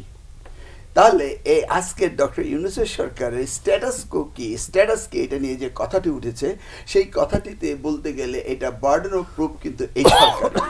সেটাই শহীদুল্লাহ সাহেব বুঝিয়ে বললেন যে 15th অ্যামেন্ডমেন্ট যদি নাল অ্যান্ড ভয়েড হয়ে যায়, 13th অ্যামেন্ডমেন্ট রিভাইভ করলে কেয়ারটেকার গভর্নমেন্ট হতে পারে। আর কেয়ারটেকার গভর্নমেন্ট হলে সেই গভর্নমেন্টকে দিয়ে ইউনূস সাহেব নিজেই নির্বাচনে আসতে পারেন, ইটস নাথিং রং। কারণ ইন্টারিম গভর্নমেন্টের কোথাও ডিফাইন করা হয়নি যে তারা পরবর্তী নির্বাচন করতে পারবে না। এই ধরনের কোনো রুলস স্টিপুলেট করার কোনো সিস্টেম এই সরকারের কাছে নেই। ইন দিস কেস জনগণের কাছে যদি প্রমাণ না করতে পারেন, তাহলে কিন্তু এই নোয়াম চমস্কির কথায় আপনাকে ক্ষমতা ছেড়ে আসতে হবে, রিজাইন করতে হবে। এই ট্রেডিশনটা কিন্তু আমরা দেখেছি, আমরা এই 111 কেয়ারটেকার সরকারে দেখেছি যে তারা অটোমেটিক বেরিয়ে আসছে। ইন দিস কেস আমরা ডক্টর ইউনূসকে ডিফেম করার জন্য কথা বলছি না, ওনাকে হি ক্যান গো অ্যাহেড, কিন্তু এই দেশে একটি নির্বাচিত সরকার হতে হবে। এখন আমরা বিচার চাচ্ছি না বিএনপির, দ্যাট ইজ টোটালি রং। এই আইসিটি কোর্টের বিচার, এই হাজার হাজার লোকের বিচার হতে কত হাজার দিন লাগবে সেটা অনুমান করা অত্যন্ত কঠিন ব্যাপার। আর সেই জাস্টিস হারি করলে বাড়িড হবে, আর ডিলেট করলে ডিনাইড হবে, আমরা সেই জায়গাতে যেতে চাচ্ছি না। এখন আমরা এই মুহূর্তে যে কনস্পিরেসিটার ভয় পাচ্ছিলাম, সেটাই কিন্তু আজকের আলোচনা থেকে বেরিয়ে আসছে যে BNP is too much risk for the next government, and আমাদের সাথে দোষর হচ্ছে Awami League. You see now, তাহলে আসিফ নজরুল সাহেব যে বলছেন কাট অফ ডেট ইজ জুনে কোনো নির্বাচন হতেই পারে না, ইট ইজ অ্যাবসার্ড। যেটা হতে পারে না সেটা কাট অফ ডেট হতে পারে না। তাহলে ডেটটাকে ডিফাইন করতে হবে এবং কনফার্মেশন দিতে হবে। যেমন আমি বলছি পরীক্ষার তারিখ আমি শুনতে চাই, পরীক্ষা দেওয়ার প্রস্তুতি নিতে চাই। হাউএভার এই সমস্ত বিষয়ে আলোচনা চলতে থাকবে। আর জনগণের যে এই স্ট্যাটাস, সেটাকে নির্ধারণ করার জন্যই তো নির্বাচন হচ্ছে ব্যারোমিটার। নির্বাচনকে যদি সঠিকভাবে, গণতন্ত্রায়ন যদি সঠিকভাবে হয়, তাহলে তো ফ্যাসিজমের উৎপত্তি হতে পারে না। আর যদি ফ্যাসিজমের লাস্ট একটা জিনিস রয়েছে, সেটা হচ্ছে যে যদি ফরেন ইন্টারভিন ঠিক মতো করে, সেটাও আবার একটা স্টেটকে ফ্যাসিজমে নিয়ে যেতে পারে, যেটা আমরা সুজাতা সিংকে দেখেছি। ফ্যাসিজমের আরেকজন ইন্ডিকেটর ছিল, সেইখানে সে নির্বাচন করিয়েছে। অ্যাজ এ হোল নির্বাচন জনগণের দাবি। এই নির্বাচনের মধ্য দিয়ে সরকার হতে হবে, গণতন্ত্র পুনরুদ্ধার হতে হবে, এবং সেটার মধ্য দিয়ে রাষ্ট্র পরিচালনা করতে হবে। আপনি ধরে নেন 14 নির্বাচন যদি সঠিক হতো, 18 নির্বাচন যদি সঠিক হতো, বা 24 নির্বাচন যদি হতো, তাহলে কি আপনি এই ফেসিবাদের জন্ম নিতে পারতো না? এই আলোচনাগুলো আসতো না। হ্যাঁ, সেই ক্ষেত্রে এই স্টুডেন্টরা তারা চাচ্ছে, ইয়েস, তারা যা চায় আমরাও তা চাই, জনগণ সকলে চায়। আজকে শুনে খুশি হবেন যে আজকে যে সিটিং হয়েছে বিএনপির সাথে, সেখানে মেজরিটি থিং পাস হয়েছে উইদাউট এনি কোশ্চেন। সকলেই বিএনপি চায় সংস্কার, সরকার চায় সংস্কার, জনগণ সংস্কার, সেখানে কোনো রকম আর্গুমেন্ট হয়নি। আবার আরেকদিন বসছে। ইন দিস কেস সব কিছু যদি আপনি সুন্দরভাবে হতে থাকে, তাহলে এর পরিণতিটা কোথায়? নির্বাচন। এর বাইরে কি আর আপনি কিছু বলতে পারছেন? নিশ্চয়ই না। জি, মজিবুর রহমান মঞ্জু, আলোচনা একটু ভিন্ন দিকে যাচ্ছিল। আমি ভিন্ন দিকে যাওয়ার আগেই বলি, এম শাহিদুজ্জামানের আলোচনাটা খুব ইন্টারেস্টিং ছিল, শুনতে খুব ভালো লাগছিল। আমি যেটা মনে করি, এটা আমার একটা, উনি যেরকম স্পেকুলেশন করেছেন আমিও একটু করতে চাই সেভাবে। সেটা হচ্ছে আমার ধারণা প্রফেসর ইউনূস আমরা যে কথাগুলো বলছি আননেসেসারি, যে উনি 5 বছর থাকবেন, লং টার্ম থাকবেন, এটা ওনাকে আমি যতটুকু জানি, উনি আমার শিক্ষক সরাসরি না, উনি আমার বিশ্ববিদ্যালয়ের টিচার। সো ওই কারণে উনি আমাকে ছাত্র হিসেবে স্নেহ করেন, আমি ওনাকে শিক্ষক হিসেবে শ্রদ্ধা করি। আমি দেখেছি উনি কিন্তু কৌশলী মানুষ, এবং উনি এখনকার সময়কালে সারা গ্লোবাল পার্সপেক্টিভে আমরা যদি দেখি, উনি একজন ওয়াইজ ম্যান হিসেবে চিহ্নিত। সেক্ষেত্রে আমার ধারণা উল্টোটা, মানে আমার ধারণাটা হয়তো অনেকের সাথে মিলবে না। আমি মনে করি ডক্টর ইউনূস আগামী 6 মাস, আমি একটু আগস্টকে খুব গুরুত্ব দিচ্ছি, কারণ 5ই আগস্ট তো আমরা সেলিব্রেট করব, সামনের আগস্ট মাসটা, জুলাই আগস্টটা। প্রফেসর ইউনূস এর মধ্যে কয়েকটা অ্যাচিভমেন্ট উনি করতে চাইবেন। একটা হচ্ছে দ্রব্যমূল্যটা উনি স্থিতিশীল রাখার চেষ্টা করবেন। বিদ্যুৎ এবং গ্যাসের যে ক্রাইসিসটা আছে এটা মানুষকে বুঝতে দেবেন না, বা চেষ্টা করবেন যে এটা বেটার ফর্মে আছে। আইন শৃঙ্খলা পরিস্থিতিটাকে আরো বেটার জায়গায় নিয়ে যাওয়ার জন্য উনি চেষ্টা করবেন। রমজানে আপনি যেটা বলছিলেন সঠিক, কিন্তু এখন কিন্তু দ্রব্যমূল্যে, দ্রব্যমূল্য যে একটু টার্ন করছে, এটা নিয়ে কিন্তু কালকে আমরা দেখেছি বাণিজ্য উপদেষ্টা একটা লম্বা বক্তব্য রেখেছেন, খুবই ভালো লেগেছে ওনার বক্তব্য আমার কাছে। যাই হোক, থ্রেট তো আছে। তারপরে হচ্ছে আপনার ধরেন আমাদের ব্যবসা বাণিজ্যের এলসি খোলা টোলার বিষয়গুলো, ওগুলো আবার রিজার্ভের সাথে সংশ্লিষ্ট। রিজার্ভ আমরা দেখছি এখন 25 বিলিয়নের কাছাকাছি গেছে, এরকম একটা রিপোর্ট আমরা দেখেছি। মূল্যস্ফীতি কমে 8-এ নেমে আসার একটা ইন্ডিকেশন দিয়েছে। ধরেন এই কয়েকটা জিনিস, আইন শৃঙ্খলা ব্যবস্থার উন্নতি, বিদ্যুৎ ব্যবস্থার উন্নতি, বাজার ব্যবস্থার উন্নতি, মানুষের যদি এটা হয়, তাহলে আমি দেখছি যে আগস্ট নাগাদ মানুষের মধ্যে প্রফেসর ইউনূস, যেটা প্রফেসর শাহিদুজ্জামান বলেছেন, আর উনি তো আরও ইন্টারন্যাশনাল ইস্যুগুলো বলেছেন। আজকে আমরা দেখলাম পাকিস্তানের সাথে খুব দারুণ ডিল করেছেন বাংলাদেশের পররাষ্ট্র, একদম ক্ষমা চাওয়া টাওয়া নিয়ে অনেক, এগুলো কিন্তু গভর্নমেন্টের ইমেজকে বাড়াবে। আমার ধারণা এই একটা ইমেজ তৈরি করার পর ডক্টর ইউনূস হয়তো নাটকীয়ভাবে বলবেন অগাস্টে এসে যে ঠিক আছে ডিসেম্বরে ইলেকশন, যে আপনারা অনেক অধৈর্য হয়ে গিয়েছিলেন, আমি কিন্তু এগুলো নিয়ে অনেক কাজ করেছি, এর মধ্যে কিছু বিচার, এর মধ্যে কিছু কাজ যখন এগুবে, অগাস্টে এসে উনি বলবেন যে আমি ডিসেম্বর ইলেকশন দিয়ে দিলাম, জান আমি করে দিছি, আপনারা করেন। আমি যেটা মনে করছি যে প্রফেসর ইউনূস এখনকার 5 বছরের জন্য না, বরং আগামী 1-2 বছর পরে মানুষ বলবে প্রফেসর ইউনূসকে 5 বছরের জন্য বাংলাদেশে চাই, এবং তখন আবু আলম শহীদ খানকে হয়তো উনি অ্যাডভাইজারও নিয়োগ দিতে পারেন, কারণ উনি কিন্তু বলেছেন যে প্রফেসর ইউনূস একটা দল গঠন করুক, উনি ইলেকশনে দাঁড়াক। তখন কিন্তু এই ধরনের একটা কথা কিন্তু এসেছে যে প্রেসিডেন্সিয়াল সিস্টেমে ফেরত যাওয়া, এটারও কিন্তু আস্তে আস্তে আমি দেখছি যে এটার পক্ষে মানুষের মত বাড়ছে।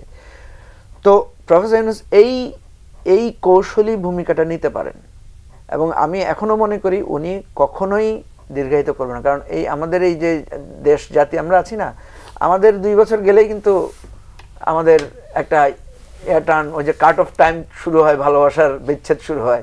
আমাদের বিয়ে শাদীতেও নাকি এরকম একটা রিসার্চ আছে যে 2 বছর পরে স্ত্রী একটু পুরানো হয়ে যায়, এই ধরনের একটা মোটিভ শুরু হয় মানুষের মধ্যে।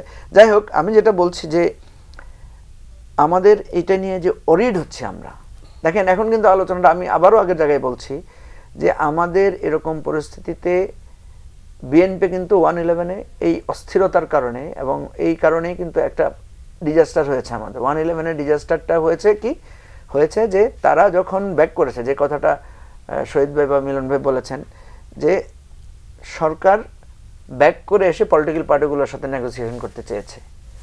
এখন আপনি যদি এই সরকারকে অবৈধ, এই সরকার নির্বাচিত না, এই ধরনের প্রেশারে ফেলেন, তাহলে ও কিন্তু ইমিডিয়েট সরকারের কাছে নিজেকে অনিরাপদ মনে করবে, এবং অনিরাপদ মনে করলে সে কিন্তু চাইবে না এই যারা আমাকে অনিরাপদ হচ্ছে তারা ক্ষমতায় আসুক। জটিলতাটা তো সেখানে তৈরি হয়, এটা তো বাস্তবতা। আপনি যত কেতাবি কথা বলেন, কেতাবি কথায় কিন্তু রাষ্ট্র চলে না। যেটা হয় না, 1/11-এ তারা গিয়ে আওয়ামী লীগের সাথে নেগোসিয়েট করেছে, এবং 2008-এর ইলেকশন ম্যানিপুলেটেড হয়েছে, যেটা প্রফেসর শাহিদুজ্জামান বলেছেন কারেক্টলি, কারণ ওখানে ক্যান্টনমেন্টে বসে ঠিক হয়েছে কে কত কোন আসনে জিতবে, কিভাবে জিতবে।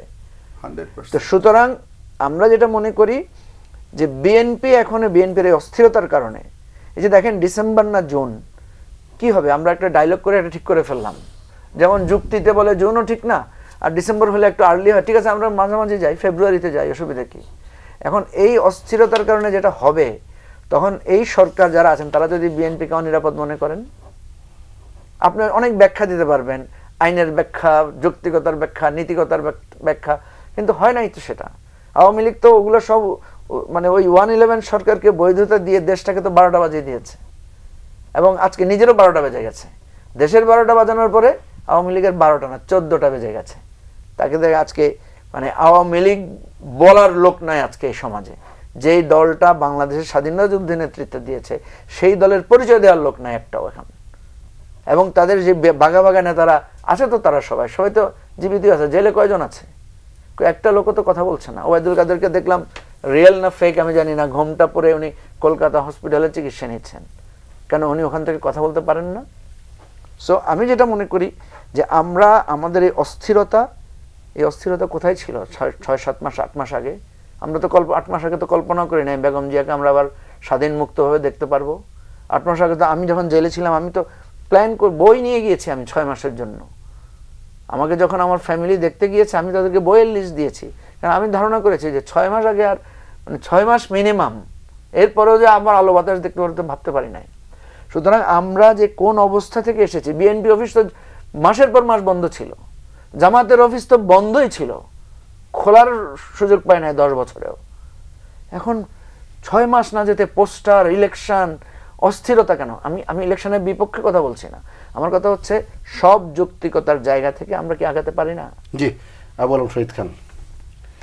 যৌক্তিকতার কথা মঞ্জু বলছিলেন, ছাত্ররা বলছে, এনসিপি আহ্বায়ক নাহিদ ইসলাম সে বলেছে যে প্রশাসনে বিএনপির লোক থাকায় নিরপেক্ষ নির্বাচন হবে না, লেভেল প্লেইং ফিল্ড হবে না। এবং উদাহরণ দেওয়া হচ্ছে কিন্তু অ্যাটর্নি জেনারেল থেকে শুরু করে বিভিন্ন সরকারি বড় বড় পদে বিএনপির একবারে পোস্টেড লোকজন আছে।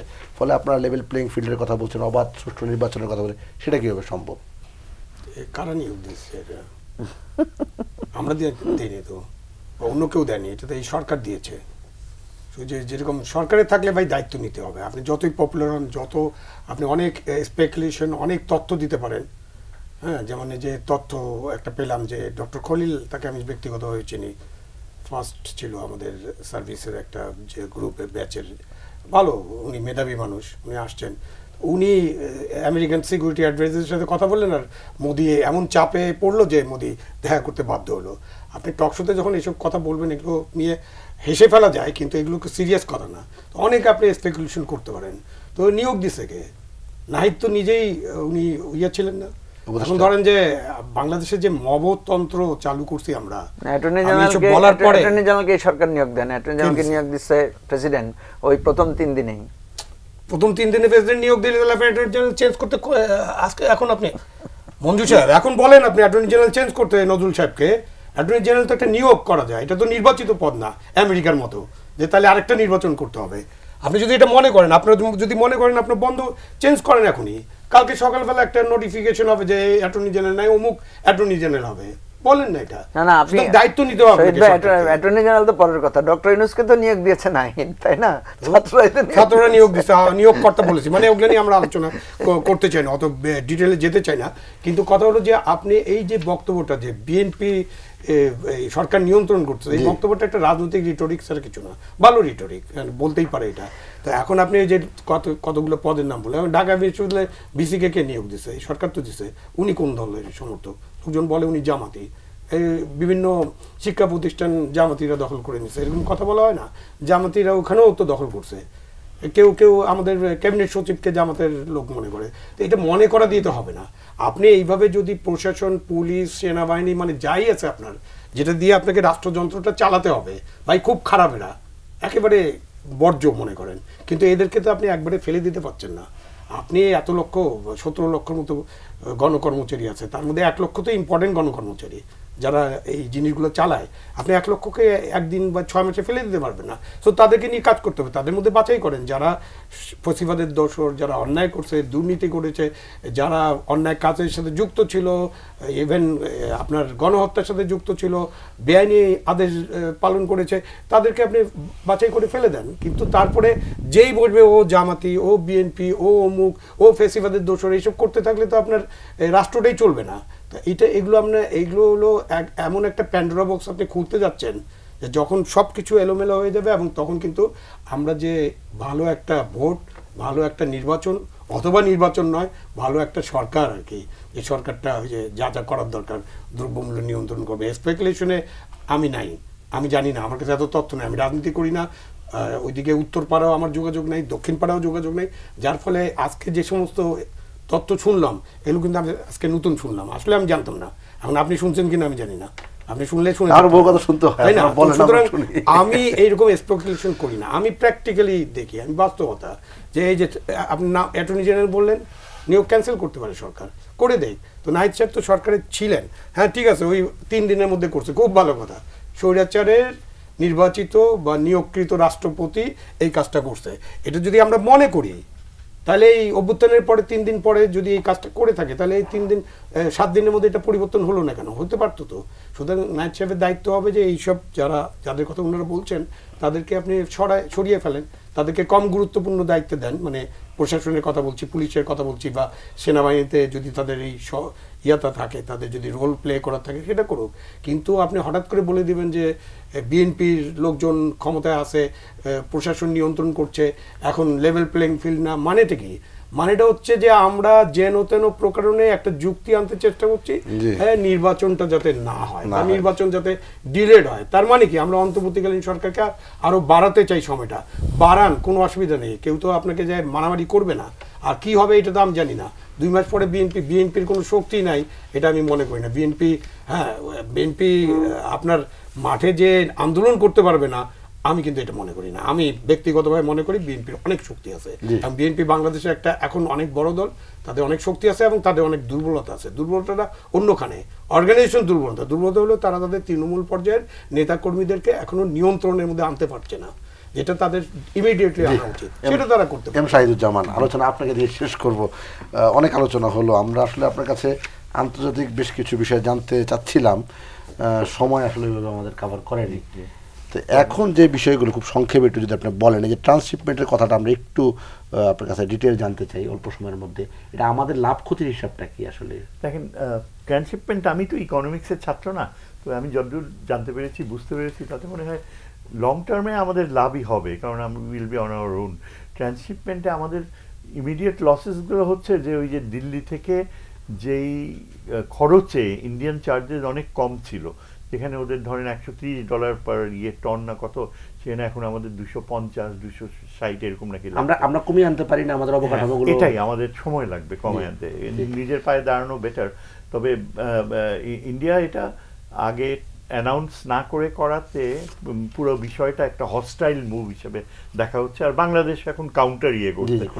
বাংলাদেশও বোধহয় ইভেন্চুয়ালি তাদেরও সুতা সহ বেশ কিছু বিষয় ব্যাপারটা আমার মনে হয় এটা কিন্তু একজন ইন্ডিয়ান ইন্টারপ্রেটার দাবি করলো যে এটা নাকি আমাদের আত্মঘাতী হচ্ছে, সুতা আমরা ওইখান থেকে অনেক সস্তায় পেতাম, এখন আমাদের মানটা খারাপ, মানে মানের ব্যাপার প্রশ্ন আছে আর কি। গার্মেন্টস খারাপ হলে তো এতদিন আমরা বিদেশে এত মার্কেট পেতাম না, তাই না?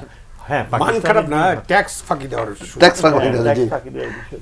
সুতরাং তবে আমি যে বিষয়টা আপনি যেহেতু আন্তর্জাতিক সম্পর্ক নিয়ে বলতে বলছেন, কিছুক্ষণ আগে মঞ্জু ভাই বললো যে পাকিস্তানের সাথে ভালো আলোচনা হয়েছে, আমার কিন্তু এই বিষয়ে আমার ভিন্ন পথ, এটা আমার একান্তই ব্যক্তিগত। এই যে পাকিস্তানের কাছে 3টা শর্ত জুড়ে দেয়া, প্রথম মাপ চাইতে হবে, সেকেন্ডলি ক্ষতিপূরণ দিতে হবে, মাপ চাইতে হবে, আর বিহারীদেরকে ফেরত নিতে হবে। আরেকটা বিষয় আছে যে 70-এর ঘূর্ণিঝড়ে যেই অর্থটা এসেছিল সাহায্যটা, সেটা ফেরত দিতে হবে। বুঝলাম। আমার কাছে মনে হয় যেন এই ফরেন অফিস একেবারে টিপিক্যালি স্টিরিওটাইপ, ওই যে ইন্ডিয়ান আওয়ামী লীগের যেসব পজিশনগুলো, একই পজিশন, গাদামার্কা পজিশন, মাছি মারা কেরানি। এতদিনে যে এত পরিবর্তন হয়েছে, পাকিস্তানকে আমাদের এত জরুরি ভিত্তিতে দরকার নিরাপত্তার স্বার্থে। দেখেন, প্রথমত মাপ চাওয়ার ব্যাপারটা দাবি করে কখনো হয় না, মাপ চাওয়ার ব্যাপারটা ভিতর থেকে আসতে হবে। আপনি তাদেরকে বুঝিয়ে দিচ্ছেন যে আপনাদের ক্ষমা চাওয়া উচিত, আমরা ভদ্রলোক জাতি হতে চাই, ওদের মতো বর্বর হতে চাইবো কেন?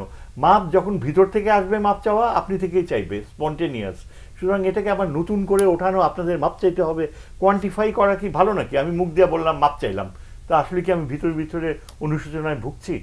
এই জন্যই প্রথম মাপ চাওয়ার ব্যাপারটা আমার মনে হয় পিছিয়ে দেওয়া উচিত ছিল, considering the present emergency situation, যেটা ইন্ডিয়া আমাদের বারবারই, যে 2 দিন আগেও একটা গুলি করে বাংলাদেশের ভিতরে একটা ছেলে মেরে ডেড বডি টেনে নিয়ে, আজকে আমি দেখলাম প্রোগ্রামে, টেনে নিয়ে গেছে, টেনে নিয়ে তারপর এখন ওই ছেলেটাকে হসপিটালে ভর্তি করছে, চোখের ভিতর দিয়ে গুলি চলে গেছে, বাট ভিতরে সে সকালে ঘাস কাটতেছিল নিজের জমিতে। This is what they are doing. তো এই জন্য আমাদেরকে ইমিডিয়েট নেইবার হিসেবে পাকিস্তানের জন্য আমাদের জরুরি প্রয়োজন। আমি মনে করি পাকিস্তান যদি আমাদেরকে নিউক্লিয়ার সাপোর্ট দেয়, অস্ত্র এনে বসাতে হবে না, এটা আপনি যদি নিউক্লিয়ার ওয়েপন্স নিয়ে পড়াশোনা করেন বুঝবেন যে নিউক্লিয়ার ওয়েপন স্ট্র্যাটেজি অন্যান্য বড় শক্তিরাও অন্য শক্তিদেরকে দেয় একটা গ্যারান্টি। চায়নাও পাকিস্তানকে নিউক্লিয়ার গ্যারান্টি দেয়। It's a purely international security subject. হ্যাঁ, নাম্বার 1। আচ্ছা, সেকেন্ড যেটা ক্ষতিপূরণ, কত ক্ষতিপূরণ? 4.3 বিলিয়ন। এই অ্যামাউন্ট আমাদের 3 মাসে 3 বিলিয়ন আর্ন করে আমাদের এক্সপ্যাট্রিয়েটসরা, আর পাকিস্তানিরা তাদের যে সাদা চামড়া হোয়াইট কলার এক্সপ্যাট্রিয়েটস ওরা এক মাসেই 3 বিলিয়ন আর্ন করে। কাজেই ওই 15 বছর আগে 4.3 বিলিয়ন আর এখন 4.3 বিলিয়ন, এটা চাওয়াটাও একটা স্টুপিডিটি। আর নাম্বার 3, বিহারিদের ফেরত নেবেন। বিহারিরা এখানে বাংলাদেশি হয়ে পুরা দস্তুর ব্যবসা করতেছে।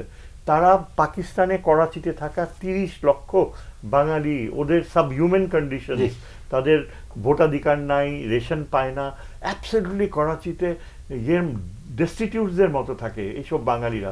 হ্যাঁ, আমরা ওদের কথা না বলে এখানকার বিহারিদের নিয়ে যেতে হবে, এটা বলা যায়। কাজে এই তিনটা জিনিসই ইট ওয়াজ স্টুপিড। আমাদের আরো ফিউচারিস্টিক হওয়া উচিত। আলোচনা করব আরো একদিন নিশ্চয়ই, এটা অনেক বড় ক্যানভাসের আলোচনা। অসংখ্য ধন্যবাদ অধ্যাপক শাহিদুজ্জামান, আনম এহসান নক মিলন, আবু আলম শহীদ খান, মুজিবুর রহমান। আপনাকেও সুপ্রিয় দর্শক, আপনারা যে এতক্ষণ এই আলোচনা শুনছিলেন, বিএসআরএম গণতন্ত্র এখন অনুষ্ঠানটি দেখছিলেন, আপনাদেরকে ধন্যবাদ ও কৃতজ্ঞতা জানিয়ে আজকের অনুষ্ঠান এখানে শেষ করছি।